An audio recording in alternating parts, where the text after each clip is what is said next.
महाराजा चंद्रगुप्त का दरबार लगा हुआ था। सभी सभासद अपनी अपनी जगह पर विराजमान थे। महामंत्री चाणक्य दरबार की कार्यवाही कर रहे थे। महाराजा चंद्रगुप्त को खिलौनों का बहुत शौक था। उन्हें हर रोज एक नया खिलौना चाहिए था। आज भी महाराजा के पूछने पर कि क्या नया है, पता चला कि एक सौदागर आया है और कुछ नए खिलौने लाया है। सौदागर का ये दावा है कि महाराज या किसी ने भी आज तक ऐसे खिलौने ना कभी देखे हैं और ना कभी देखेंगे। सुनकर महाराज ने सौदागर को बुलाने की आज्ञा दी। सौदागर आया और प्रणाम करने के बाद अपनी पिटारी में से 3 पुतले निकालकर महाराज के सामने रख दिए और कहा कि अन्नदाता, ये तीनों पुतले अपने आप में बहुत विशेष हैं। देखने में भले एक जैसे लगते हैं मगर वास्तव में बहुत निराले हैं।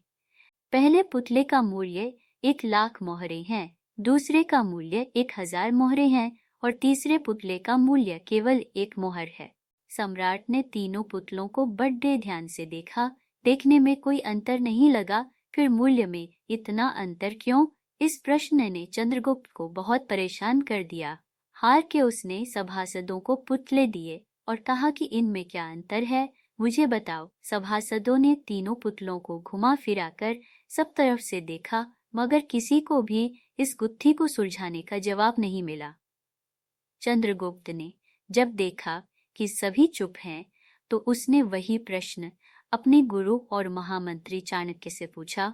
चाणक्य ने पुतलों को बहुत ध्यान से देखा और दरबान को 3-3 के लाने की आज्ञा दी। तिनके आने पर चाणक्य ने पहले पुतले के कान में तिनका डाला। सब ने देखा कि तिनका सीधा पेट में चला गया। थोड़ी देर बाद पुतले के होंठ हिले और फिर बंद हो गए। अब चाणक्य ने अगला तिनका दूसरे पुतले के कान में डाला।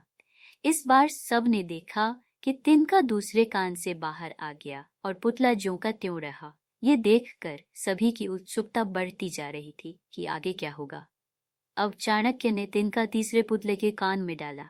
सब ने देखा कि तिनका पुतले के मुंह से बाहर आ गया है और पुतले का मुंह एकदम खुल गया। पुतला बराबर हिल रहा है जैसे कुछ कहना चाहता हो। चंद्रगुप्त के पूछने पर कि ये सब क्या है और इन पुतलों का मूल्य अलग अलग क्यों है, चाणक्य ने उत्तर दिया, राजन, चरित्रवान सदा सुनी सुनाई बातों को अपने तक ही रखते हैं और उनकी पुष्टि करने के बाद ही अपना मुंह खोलते हैं। यही उनकी महानता है। पहले पुतले से हमें यही ज्ञान मिलता है और यही कारण है कि इस पुतले का मूल्य 1,00,000 मोहरे है। कुछ लोग सदा अपने में ही मग्न रहते हैं, हर बात को अनसुना कर देते हैं। उन्हें अपनी वाह वाह की कोई इच्छा नहीं होती। ऐसे लोग कभी किसी को हानि नहीं पहुंचाते। दूसरे पुतले से हमें यही ज्ञान मिलता है और यही कारण है कि इस पुतले का मूल्य 1,000 मोहरे हैं। कुछ लोग कान के कच्चे और पेट के हल्के होते हैं। कोई भी बात सुनी नहीं कि सारी दुनिया में शोर मचा दिया। इन्हें झूठ सच का कोई ज्ञान नहीं, बस मुंह खोलने से मतलब है।